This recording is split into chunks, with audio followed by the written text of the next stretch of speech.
से शासित आपका जीवन है। इसलिए कह दिया कि परमेश्वर परमात्मा सर्वस्व सही सर्वम ईष्टे, वही सब पर जो है वह शासन करता है। कैसे कि सबकी आत्मा है। थोड़ी सी टीका देख लीजिए। ईश ऐश्वर्य अस्य धातु, ईश ऐश्वर्य राम का धातु है, उसे पीपी कृत प्रत्यय कर दिया।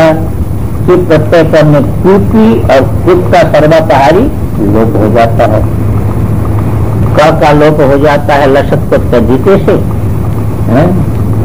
और क का लोप हो जाता है हलंतम से, और व का लोप हो जाता है ये रखते से। इस प्रकार उस प्रत्यय का पूरा लोप हो जाता है।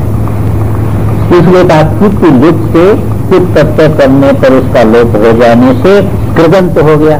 क्योंकि एक कृत प्रत्यय है, कृत प्रत्यय होने से यह कृदंत हो गया, उसका रूप हो गया कृदंत रूपम। कृदंत होने से इसकी प्रातिपदिक संज्ञा हो जाएगी, और प्रातिपदिक संज्ञा हो जाने से सुवादी आ जाएंगे, तो ऐसे बन जाएगा ईट। तस्य तृतीयक वचनम ईशाई। उस ईट शब्द के तृतीया के एक वचन में रूप बनेगा ईशा। अब एक शंका उठाते हैं कि मनु कर्तृत्व विधानात् परमात्मनस्य अव्यक्तत्वात् कथम तिबंत शब्द वाच्यता। कहते ईट है तिबंत, अब किप हुआ है कर्ता में। किप किसमें होता है? कर्ता में।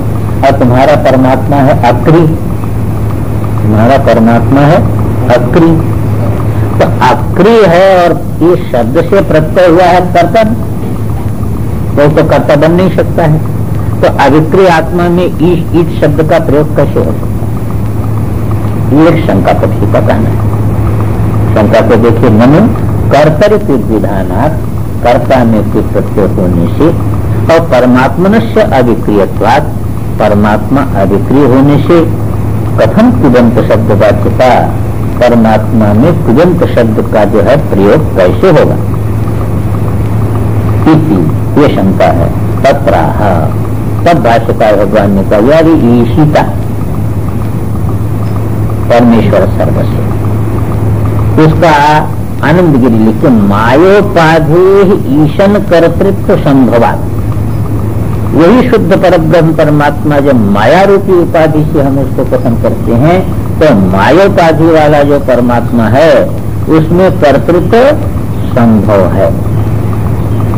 इसलिए कुदंत शब्द वाच्यता न विरुद्धते, कुदंत शब्द वाच्यता का कोई विरोध नहीं होगा। और निरुपाधिक से लक्ष्यत्व भविष्य, इसको खूब ध्यान में रखेंगे कि यहाँ पर परमात्मा शब्द का उपनिषद में जहाँ जहाँ प्रयोग हो जाता है तो वाच्यार्थ मायोपाधिक है, और उसकी अपने को समझना क्या है, लक्षार्थ जो है निरुपाधिक है। तो उसी के साथ ही जो है लक्षार्थ का भी ज्ञान होता जाता है, और वही जो है वह बताना जो है लक्ष्यभूत है उपनिषद का निरुपाधिक का। पर प्रयोग जो होता है तो उसी के साथ दोनों हो जाता है, ऐसा नहीं कि उसके लिए अलग, दोनों उसी के साथ हो जाता है। मायोपाधिक कहा गया और उसके द्वारा हम समझे क्या, निरुपाधिक। तो मायोपाधिक में कुदंत शब्द वाच्यता, जैसे ब्रह्मसूत्र में देखें जन्माद्यस्य वाथा तो ब्रह्म जिज्ञासा। अब ब्रह्म की जिज्ञासा आप जो है वह निरुपाधिक ब्रह्म की जिज्ञासा करते हैं कि सोपाधिक ब्रह्म की जिज्ञासा। मुक्ति देने वाला निरुपाधिक स्वरूप है कि जो है वह सोपाधिक स्वरूप है, पर उसका लक्षण जब करते हैं तो जन्माद्यस्य। तो देखो सोपाधिक का लक्षण किया, पर इससे लक्षित कौन हुआ, निरुपाधिक। क्योंकि वो अशब्द पद है, तो शब्द के द्वारा उसको कहा तो नहीं जा सकता है, तो शब्द के द्वारा जिसको कहा जाएगा वो सोपाधिक हो जाएगा, पर उस सोपाधिक के द्वारा ही निरुपाधिक लक्षित हो। इसलिए यहाँ पर कह दिया कि न विरुद्ध के निरुपाधिक से लक्ष्यत्व भविष्य ईशितव्य भावे न तभी भेद प्राप्त है इसकी संख्या। अब तो फिर परमात्मा हो गया शासन करने वाला और शासित हो रहा है जीव जगत, तो भेद हो गया कि नहीं?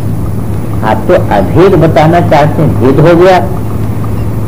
तब कहते हैं सर्व जंतु नात्मा संप्रत्यात्मतया, तो सभी प्राणियों की आत्मा वही है, तो प्रत्येक आत्म रूप से जो है वह सब पर शासन कर रहा है। वह सत्ता मात्र से प्रत्येक आत्म रूप से शासन कर रहा है। तटस्थ होकर के उसका शासन राजा के समान तटस्थ होकर के शासन नहीं है। इसलिए कहा प्रत्येगात्मतया तेन स्वेन रूपेण आत्मना ईशा। वह अपना जो आत्म रूप है, जो ईश्वर रूप है, उसके द्वारा वास्यम मैंने तद हेतु के न वास्यम आच्छादनीयम, हमको आच्छादन करना चाहिए। कहते उस रूप के द्वारा किसको आच्छादित करना चाहिए? किम?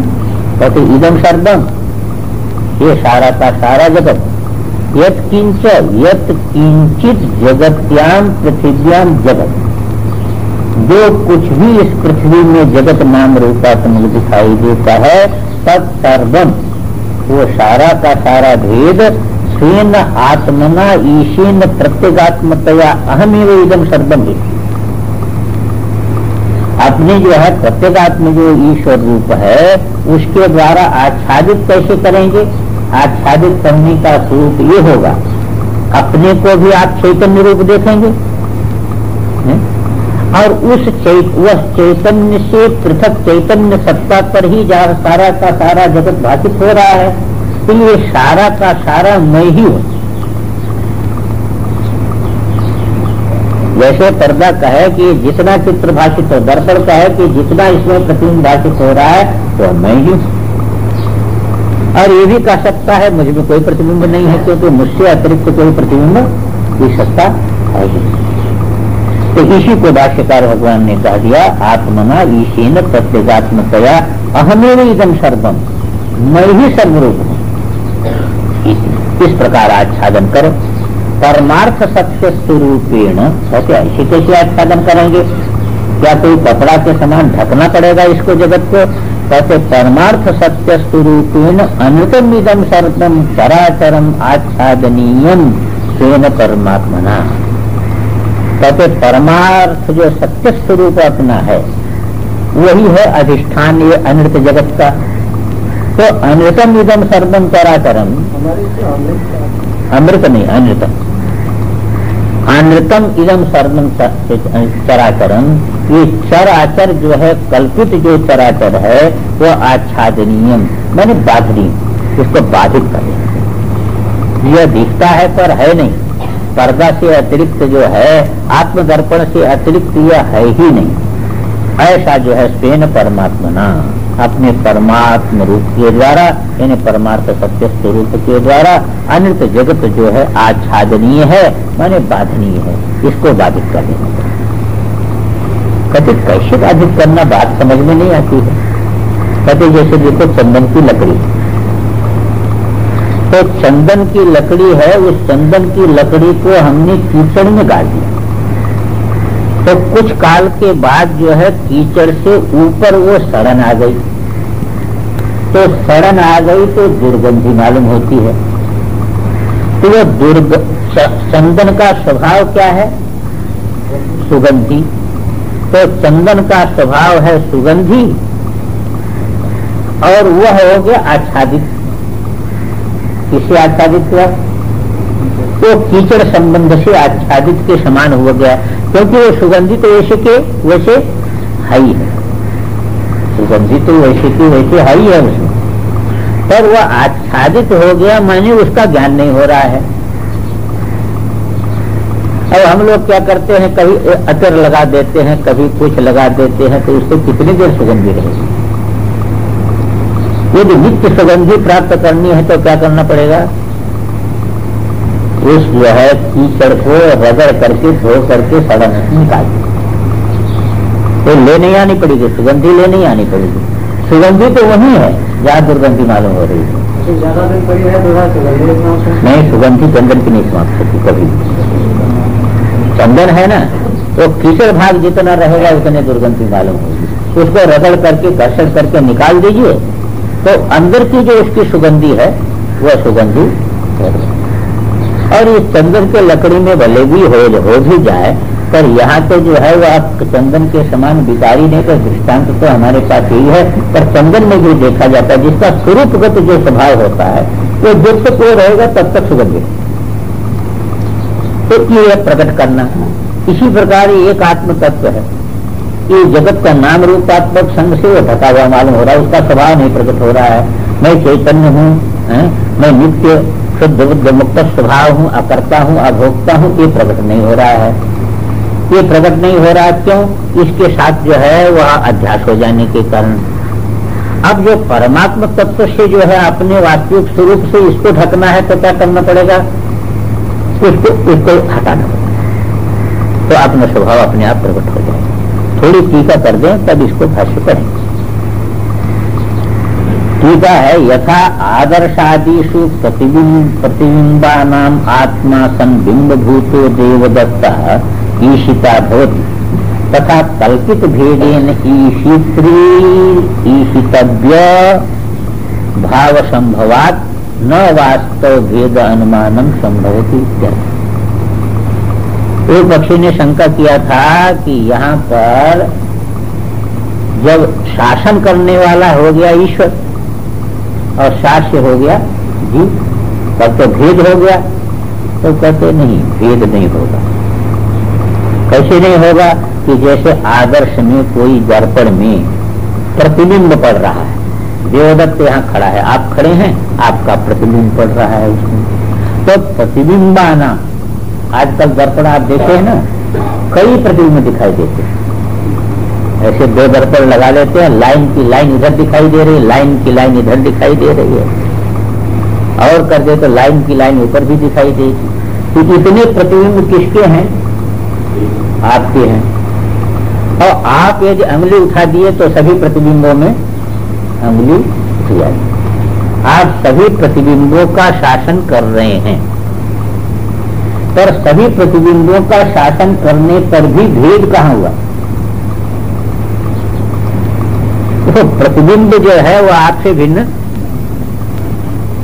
इसी बात को कहते यथा आदर्शादिषु प्रतिबिंबानाम आत्मा सन, प्रतिबिंबों का आत्मा हो करके बिंब भूतो देवदत्त, बिंब भूत जो देवदत्त है वह ईशिता भवती, उन प्रतिबिंबों का शासन करने वाला होता है। तथा कल्पित भेदे न, इसी प्रकार कल्पित भेद के द्वारा जो है ईशित्री ईशितव्य भाव संभवा, ये दोनों संभव हो जाएगा। एक शासन करने वाला हो जाएगा, एक शास्य हो जाएगा। इसलिए न वास्तव भेद अनुमानम संभवती, वास्तव भेद का यहाँ पर अनुमान नहीं कर सकते हो। कल्पित भेद में भी शासन शास्य भाव हो जाता है। अब बस आच्छादने, बस आच्छादने धातु है और उस धातु से जो है अस्य रूपम वाच्यम, री हलोर ण्यत होता है ना, ण्यत प्रत्यय आपने कर दिया। ये हलंत धातु है, हलंत धातु से ण्यत प्रत्यय कर दिया तो क्या हो गया? वास्यम। तो ये वशाच्छादनीय धातु से रूप हो गया वास्यम। तत्वतः ईश्वरात्मकम एव सर्वम, वस्तुतः जो है ये सारा जगत ईश्वरात्मक ही है। पर भ्रांत्या यद अनीश्वर रूपेण गृहीतम, भ्रांति से जो हम अनीश्वर रूप से इसको ग्रहण कर रहे हैं, ये मकान है, पशु है, पक्षी है, ये जो ग्रहण कर रहे हैं, तो अनीश्वर रूपेण जो है गृहीतम तत्सर्वम ईश्वरेव आत्मैव, ये सारा का सारा ईश्वर ही है, आत्मा ही है। इति ज्ञानेन आच्छादनीय, इस प्रकार के ज्ञान के द्वारा इस भेद ज्ञान का आच्छादन कर देना चाहिए। सर्वात्मक ईश्वरो अस्मि इति ज्ञातव्य, इसमें क्या तात्पर्य निकला कि सर्वात्मक ईश्वर ही अपना स्वरूप है। अपना स्वरूप जो है ये परिच्छिन्न नहीं है, सर्वात्मक ईश्वर ही अपना स्वरूप है। वही जो है मैं हूँ, ज्ञातव्यम एष तत्वोपदेश, यही तत्वोपदेश जो है छांदोग्य तत्वमसि इतिवत इत्यर्थ, यही यहाँ पर उपदेश है। जैसे छांदोग्य में तत्वमसि के महावाक्य के द्वारा उपदेश किया गया, उसी प्रकार ये ईशावास्य में यही महावाक्य है, यही उपदेश है। ईशावास्य मिदम सर्वम, ये यही उपदेश है कि अपने जो है वह ईश्वर रूप ही मैं हूँ, तो सर्वात्मक ईश्वर ही मैं हूँ, यही तत्वोपदेश है।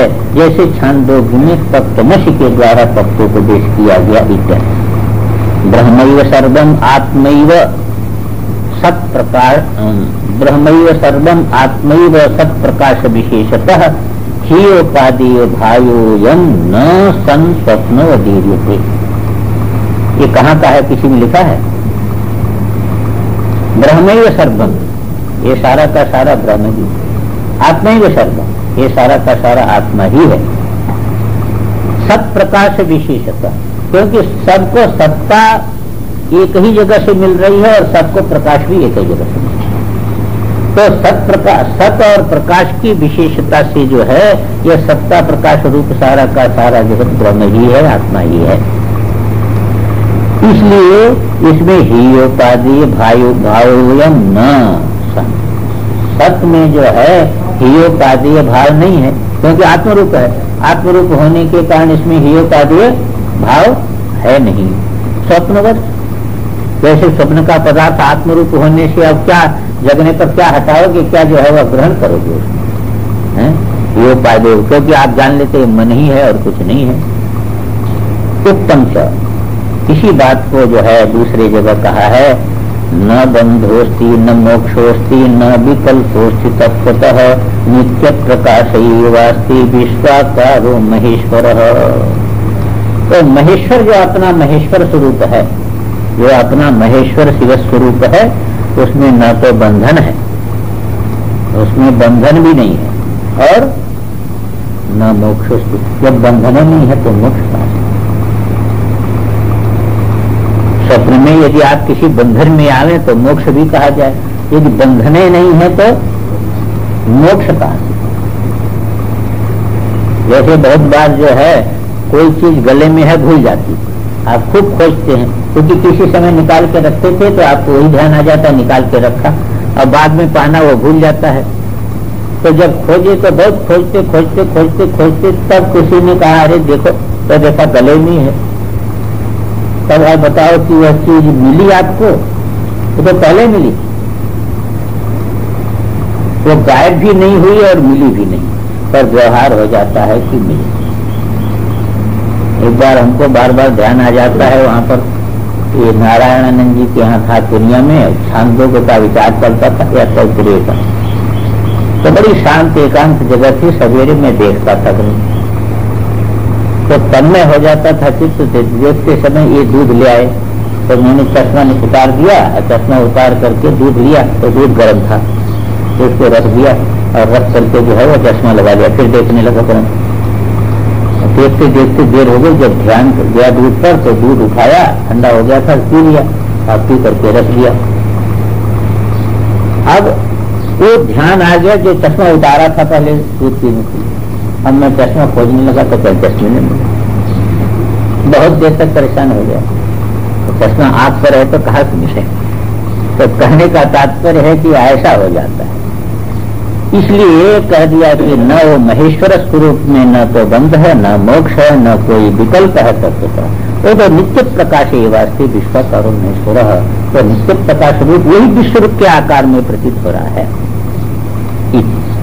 यस्य औपदेशिक ज्ञान मात्रेण अनित दृष्टि न तिरस्क्रियते तस्य विचारादि प्रयत्नेन तत्व प्रकाशे सति अनित दृष्टि तिरस्कृत इति अभिप्रेत्य दृष्टांत।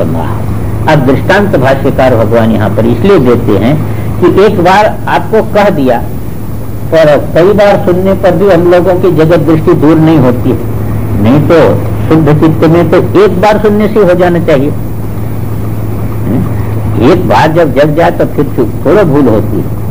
पर यहाँ पर कहते हैं कि यश जिस किसी साधक का औपदेशिक ज्ञान मात्रेण, खाली जो है उपदेश कर दिया, इतने ज्ञान मात्र से अनित दृष्टि न तिरस्कृति, अनित दृष्टि का तिरस्कार नहीं हो पाता है, तस्य विचारादि प्रयत्न न, उसको बारंबार विचार करना चाहिए। आसुप्तेरामृत कालम नहीं वेदांत उसको बारंबार जो है विचार आदि प्रयत्न से जब तत्व प्रकाश हो जाएगा, तत्व प्रकाशे सती अनित्य दृष्टि त्रियस्त्रीयत और अनित्य दृष्टि का तिरस्कार हो जाएगा। इति अभिप्रेत्य दृष्टान्त माह। ऐसा जो है ध्यान में रख करके मुख्य साधक के लिए तो हो गया बस ईशावास्य में तत्व। अब जो है उसके लिए प्रयास करना चाहिए, उसके लिए दृष्टांत कहते हैं। अब भाष्य में देखेंगे। यथा चंदना गर्वादि उदकादि संबंधज क्लेदादि जम औपाधिकम दौर्गंध्यम तत्स्वरूप निघर्षणेन आच्छाद्यते स्वेन पारमार्थिकेन गंधेन तद्वदेव ही स्वात्मनि अध्यस्तम स्वाभाविकम कर्तृत्व भोक्तृत्वादि लक्षणम जगत द्वैत रूपम जगत्याम पृथिव्याम जगत जगत्याम इति उपलक्षणार्थत्वात् सर्वमेव नाम रूपात्मकम नाम रूप कर्माख्यम विकार जातम परमार्थ सत्यात्म भावनया त्यक्तम स्यात्। भाष्यकार भगवान कहते हैं जैसे चंदन अगरु, अगरु होता है ना, तो चंदन अगरु इत्यादि जो है उदक के संबंध से उदक संबंधज क्लेदादिजम, वो कीचड़ इत्यादि के संबंध से औपाधिकम दौर्गंध्यम, उपाधि के कारण उसमें दुर्गंधि की प्रतीति होती है। तब स्वरूप निर्घर्षणी न, उसके स्वरूप को जरा खूब जो है मल करके जो है उपाधि को निकाल दो तो आच्छाद्यते, तो दुर्गंधि तुरंत आच्छादित हो जाती है। किससे आच्छादित होती है? स्वयं पारमार्थिक गंधि में, जो उसका अपना स्वरूपभूत सुगंधि है, उस सुगंधि के द्वारा जो है वह दुर्गंधि आच्छादित हो जाती है। तदवदेव, इसी प्रकार ही स्वात्मनि अध्यस्तम, आत्मा में अध्यस्त जो स्वाभाविकम कर्तृत्व भोक्तादि लक्षणम जगत, जो कर्तृत्व भोक्तृत्वादि लक्षण नैसर्गिक जगत है द्वैत रूपम। यहाँ जगत्याम जो कह दिया पृथिव्याम, जगत्याम यहाँ उपलक्षणार्थत्याम, यह उपलक्षण है, यानी सर्वम एवं नाम रूप कर्माख्यम विकार जाता है। सभी नाम रूप कर्माक्ष जो संपूर्ण कार्य जाता है वह परमार्थ सत्यात्म भावना त्यक्तम स्यात्, परमार्थ सत्यात्म भावना के द्वारा जो है वह छोड़ दिया जाता है, छूट जाता है, त्यक्तम स्यात् छूट जाता है। थोड़ा जो है टीका में देख, चंदन अगरवादि, चंदन अगरु इत्यादि का उदकादि संबंधात, उदक के संबंध से आर्द्री भावादि ना जातम, गीला गीला जो है बारंबार गीला हो जाने से सड़न हो जाती है। ये दौर्गंध्यम औपाधिकम, जो उपाधि से प्राप्त दौर्गंध है वह मिथ्या है। तद वह यथा तत्स्वरूप निर्घर्षण अभिव्यक्तेन स्वाभाविकेन गंधेन, उसके स्वरूप को मसल देने रूपी जो है से उसका स्वाभाविक जो सुगंधि के द्वारा आच्छाद्यते, गंधेन आच्छाद्यते, वह आच्छादित हो जाती दुर्गंधि। तद्वद विचारादेश स्वरूप सद्भावात, इसी प्रकार विचारादि के द्वारा स्वरूप का सद्भाव होने से मिथ्या बुद्धि बाधकत्व संभवती, ये मिथ्या बुद्धि से जो है बाधकत्व संभव है, ये जगत का जो है बाधकत्व हो जाता है। तद्वदेव ही, ये रहने दे, उतनी टीका फिर कल पढ़े। ओम पूर्णमदः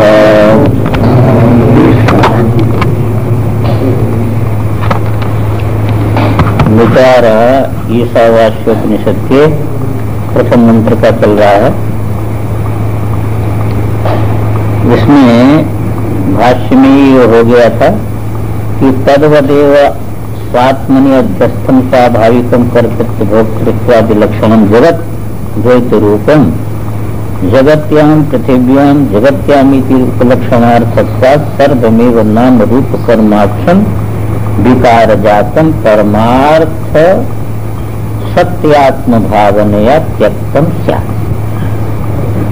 इसका त्याग किस रूप में हुआ? इसका त्याग इतने कि एक जो है वह परमार्थ सत्य तत्व ही है, पर्दा से अतिरिक्त चित्र नहीं, तो ये है चित्र का त्याग, पर्दा ही है। टीकाकार थोड़ी बात लिखते हैं, देखिए ये रह गया था कि तद्वदेव के बाद टीका रह गई थी। स्वभाव भाष्य में आया स्वाभाविकम कर्तृत्व भोक्तृत्वादि लक्षण, कर्तृत्व भोक्तृत्व आदि को स्वाभाविक बताया। स्वभाव क्या है? क्योंकि स्वभाव का अर्थ भिन्न भिन्न प्रकार से होता है, कहीं कहीं जो है तो उसका अर्थ करते अनादि अविद्या। अनादि अविद्या का नाम ही स्वभाव। तो स्वभाव यहाँ पर क्या है? अनादि अविद्या। वही अविद्या जो है कर्तृत्व भोक्तृत्व आदि जो है वह लक्षण भाव उत्पन्न करती है। इसलिए टीकाकार लिखते स्वभाव अनादि अविद्या तत्कार्यम स्वाभाविक। अविद्या का कार्य जो है उसका नाम है स्वाभाविक। तो ये कर्तृत्व भोक्तृत्व अविद्या का कार्य है, इसलिए उसको कहा गया स्वाभाविक। स्वाभाविकम इत्यादि ऐसा क्यों कहा? स्वाभाविक कह देने से वहां पर तात्पर्य ऐसा अर्थ क्यों करना पड़ा? स्वाभाविक कह देने से ऐसा नहीं समझना कि ये चीज तो इसलिए स्वाभाविक है तो दूर नहीं हो सकती है। अविद्याकृत जब स्वाभाविक का अर्थ आपने कर दिया तब इसका मतलब ज्ञान होने को उसका बाद हो जाएगा, ज्ञान होने को उसका बाद। तो स्वाभाविक का अर्थ जब अविद्याकृत हो गया तो विद्या के द्वारा उसकी निवृत्ति हो सकती। इसी बात को कहते हैं कि इत्यादि बाध योग्यत्व प्रदर्शनार्थम विशेषण। स्वाभाविकम जो ये विशेषण दिया, किसका विशेषण स्वाभाविकम दिया? कर्तृत्व भोक्तृत्व आदि लक्षण स्वाभाविकम जगत, ये जगत का विशेषण दिया। तो जगत स्वाभाविक है माने अविद्याकृत है, वह स्वभाव का अर्थ कर दिया अविद्या। तो जगत स्वाभाविक है माने जगत अविद्याकृत है। अविद्याकृत जो ये जगत है तो विद्या के द्वारा इसका बाध हो।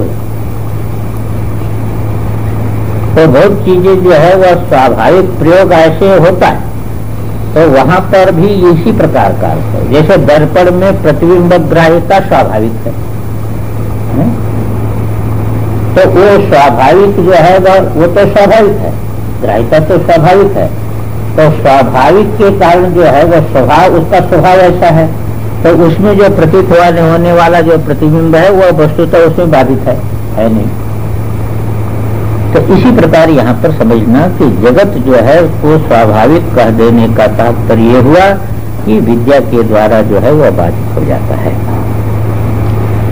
एवं विचारादि प्रयत्नवतो अनित दृष्टि तिरस्कार संभावनाम उक्त्वा युक्ति अनभिज्ञस्य सर्वम इदम अहम च ईश्वर एव इति भावनायाम अधिकृतस्य युक्ति कुशलस्य च विचारे अधिकृतस्य सर्व कर्म संन्यासी एव अधिकार, यह मंत्र विवक्षित है। अब दो प्रकार का साधक यहाँ पर ले रहे। एक को कहते हैं कि जो विचार करने में जो है समर्थ है,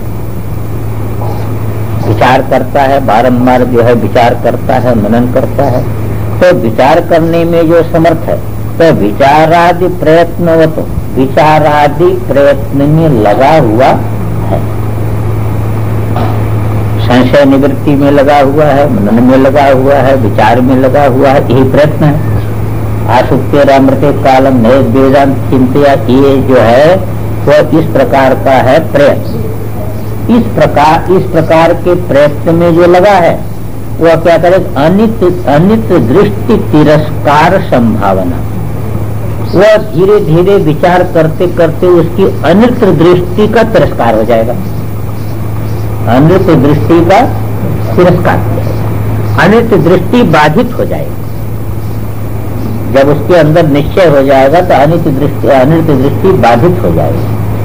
कहने का तात्पर्य है कि वह ये जगत दिखाई नहीं देगा ऐसी बात नहीं, पर जैसे मान लीजिए आपको दिग्भ्रम कहीं हो जाता है और दिग्भ्रम हो जाता है, मालूम होता है कि पश्चिम में सूर्य उदय हो रहा है, तो उसके बाद इंद्रिय शक्ति से तो मालूम हो रहा है पश्चिम में सूर्य उदय हो रहा है, पर आपके अंदर क्या ज्ञान मालूम होता है? यही पूरब है। अंदर से क्या जानते हैं आप? जो हमको पश्चिम मालूम हो रहा है यह पूरब है। क्यों ऐसा मान लेते हैं? जब आप इंद्रिय शक्ति आपको पश्चिम बता रही है तो आप पूरब क्यों? क्योंकि आपके अंदर यह अनुभूति है कि सूर्य पूरब में ही उदय होता है, पश्चिम में उदय। ऐसे विचार करते करते करते करते जब एक तत्व को बुद्धि स्वीकार कर लेगी तब आपको ये भेद दृष्टि होते हुए भी, इंद्रिय से दिखते हुए भी इसका तिरस्कार हो जाएगा, इसमें सच्चाई नहीं रहेगी, इसका तिरस्कार हो जाएगा। और आदर किसको मिलेगा कि एक परमात्मा तत्व है, उसी पर ये भ्रम से भाषित हो रहा है, तो उसका हो जाएगा तिरस्कार। तो ये विचार करते करते, अभ्यास करते करते इसका जो है तिरस्कार होगा। इसी बात को कहते अनित दृष्टि तिरस्कार संभावना पुत्रा। अनित दृष्टि का तिरस्कार हो गया। ऐसा कहते हैं कि बहुत साधक ऐसे भी होते हैं जो मोक्ष चाहते हैं पर विचार करने में समर्थ नहीं होते, मन प्रधान। दो प्रकार के व्यक्ति होते हैं। देखिए, हमेशा देखिएगा कि जो अपने यहाँ साधन बताए गए हैं, तो जैसे मान लीजिए कि आपको हमको विद्युत समझाना हो तो या तो प्रकाश को आधार बना करके हम विद्युत समझाने का प्रयास करेंगे, या पंखे को आधार बना करके विद्युत को समझाने का प्रयास करेंगे, या दोनों को आधार बना करके विद्युत को समझाने का प्रयास करेंगे। क्योंकि विद्युत को ऐसे तो नहीं दिखा सकते हैं, क्योंकि जिससे ये प्रकाश हो रहा है बल्ब में वो विद्युत है, जिससे ये पंखा चल रहा है, मशीनरी चल रही है, वो विद्युत है। तो समझाना विद्युत को है, पर विद्युत को सीधे नहीं समझा सकते हैं, तो कार्य को लेकर के समझाने का हम प्रयास करते हैं। ऐसे आत्मा विषय तो बनेगा नहीं, समझाना आत्मा को है, तो आत्मा को समझाना है, आत्मा को समझना है। तो वो हमारे अंदर कहीं ज्ञान शक्ति है, क्रिया शक्ति। जैसे आगम में कल आया था, तो प्राण और जो है वह ज्ञान, क्रिया और ज्ञान, तो इसके माध्यम से हम चैतन्य को समझाते हैं। क्योंकि केवल जो है ज्ञान से नहीं समझा सकते चैतन्य को, ये प्राण भी उसी से हो रहा है, प्राणन भी उसी से हो रहा है। इसलिए ज्ञान शक्ति को लेकर के और जो है प्राण शक्ति को लेकर के चैतन्य को समझाते हैं। तो ये दोनों हमारे लिए साधन बन जाते हैं, ज्ञान शक्ति और ये प्राण शक्ति। श्री सुरेश्वराचार्य जी ने अपने वार्तिक में कहा कि ज्ञान क्रिय शिवे नहीं क्या संक्रांति सर्व जंतुषु। ये ज्ञान क्रिया जो है वह है कहाँ? इसका मूल है शिव।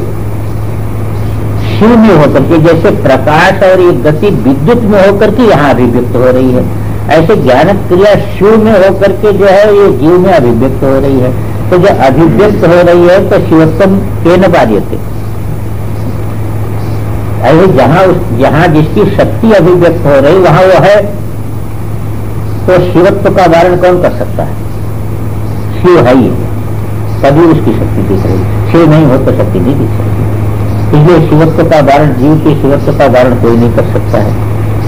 तो अपने यहाँ जो साधन है वह साधन कहीं प्राण प्रधान साधन है और कहीं बुद्धि प्रधान साधन है। बुद्धि में दो भाग है, एक मन और एक बुद्धि।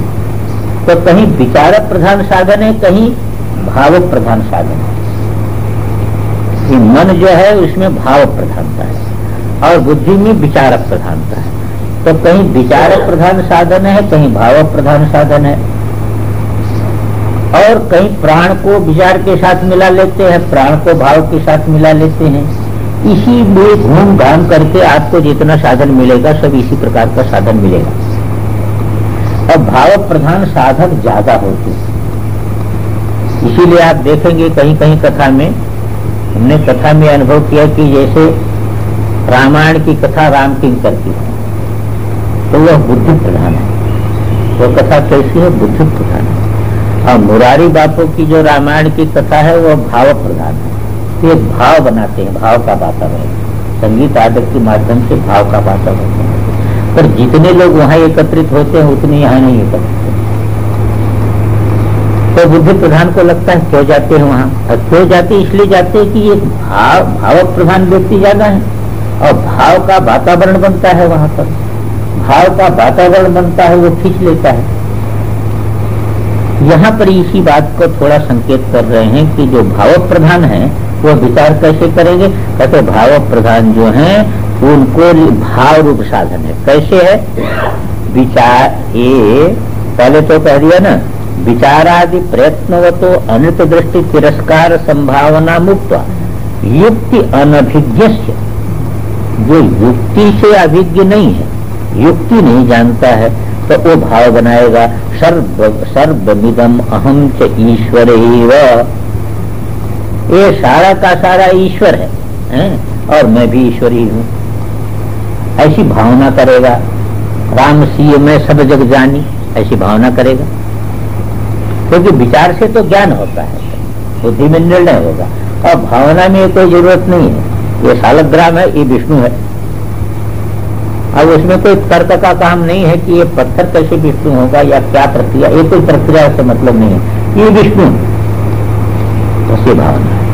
ऐसे जो भाव प्रधान है वह भावना करेगा। कैसी भावना करेगा, इसी प्रकार भावना वो करेगा कि सर्वम इदम अहम च ईश्वरेव, ये सारा का सारा जगत और मैं, ये जड़ चेतन जितना है ये क्या है, ईश्वर ही है, एक ईश्वर ही है। एक ईश्वर ही जो है वह जड़ चेतन के रूप में सारे जगत में प्रतिभाषित हो रहा है, ईश्वर से अतिरिक्त तो कुछ नहीं है। ऐसी भावना करेगा, वो विचार नहीं करेगा। तो जिनको महाराज जिनको गुरु से एकदम ज्ञान हो जाता है, तो ज्ञान हो जाता है, वहाँ का तो प्रश्न भावना बदल लेंगे। भाई ज्ञान हो जाता है तो वहाँ पर तो साधन का प्रश्न खत्म हो गया ना, वहाँ पर तो साधन का प्रश्न समाप्त हुआ। जहाँ पर सुन करके तब अभ्यास करना पड़ता है, तो वहाँ पर सुन करके अभ्यास करना पड़ता है, वहाँ एक विचार प्रधान अभ्यास होगा, एक भाव प्रधान अभ्यास होगा। वहाँ तो शब्द से सीधे ज्ञान हो गया। तो उसके लिए कहा कि इदम अहम च, इदम करके जो मालूम हो रहा है, अहम करके कार्यकरण संघात मालूम हो रहा है, ये दोनों क्या है, ईश्वरी व ईश्वरी है। इति भावनायाम अधिकृतस्य, ऐसी भावना में जो अधिकृत है,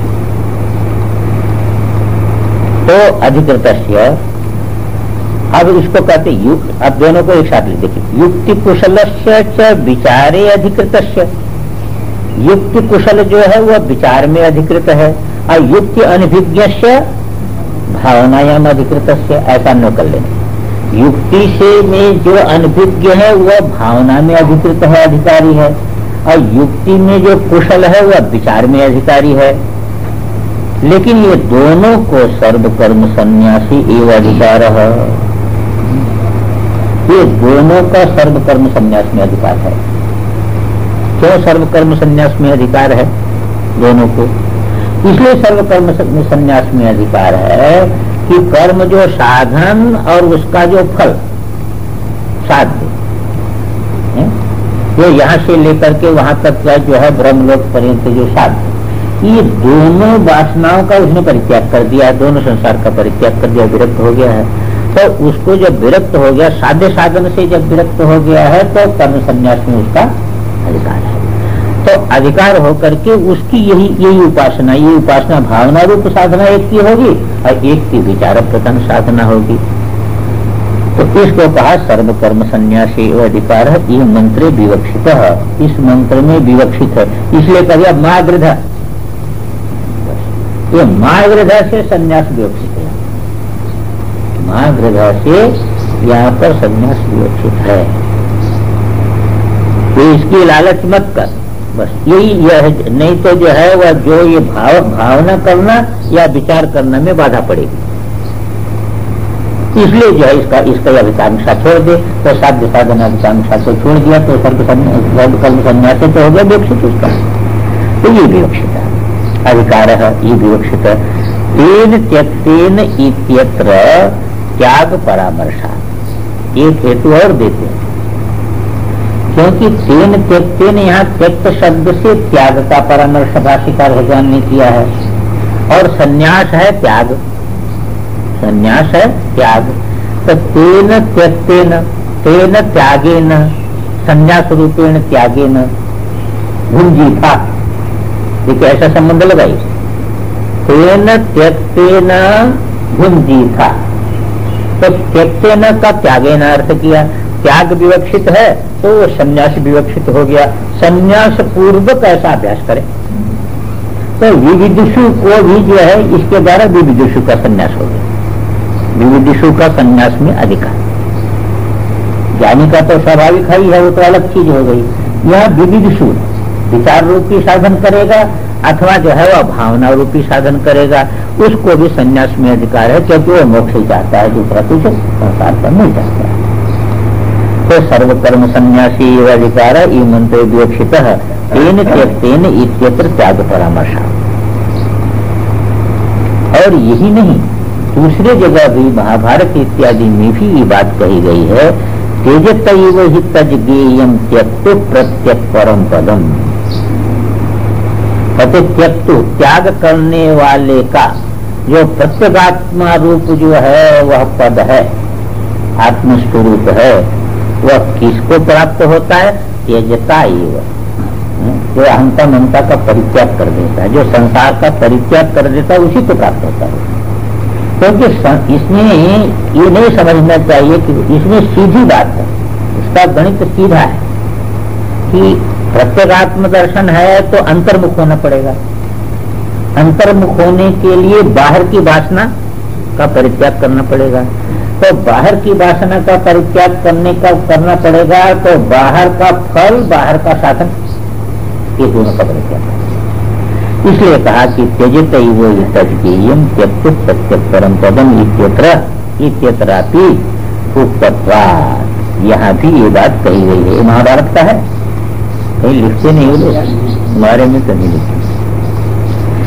इसलिए पुत्र आदि ऐषणायास चित्त विक्षेप हेतु तेन प्रसिद्धत्वा, कहते ऐसा अभ्यास भी करे और बाहर का भी जो है वह ग्रहण कहते। देखो ये पुत्र वित्त लोकेषणा जो है ना, ये चित्त विक्षेप का हेतु है,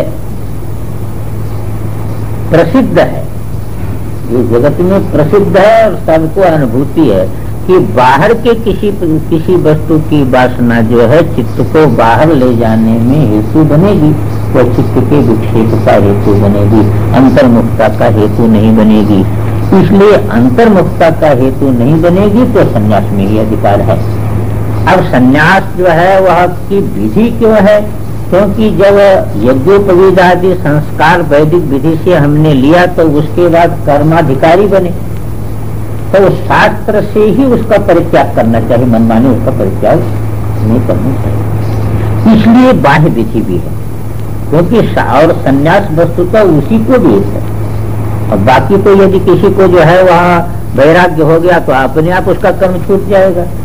पर संन्यास का विधान उसी को है कि जिसने वैदिक विधि से पहले यज्ञोपवीत शिखा प्राप्त किया है और कर्म उपासना का अधिकार प्राप्त किया है, यानी 96,000 वेद मंत्रों का अधिकार जिसने प्राप्त किया है। अब यदि उसको छोड़ना है तो वैदिक विधि से ही छोड़ना पड़ेगा, मनमानी नहीं तो एक मर्यादा का भंग होता है। इसलिए वैदिक विधि से उसको छोड़ना पड़ता है। इसलिए गायत्री उसको मिली है तो गायत्री का परित्याग होता है, और कपलेश में क्या होता है? गायत्री का परित्याग हो जाता है और जो है उसका जो है वह प्रणव में लीनीकरण हो जाता है। तीनों प्रकार के सभी लोगों का परित्याग हो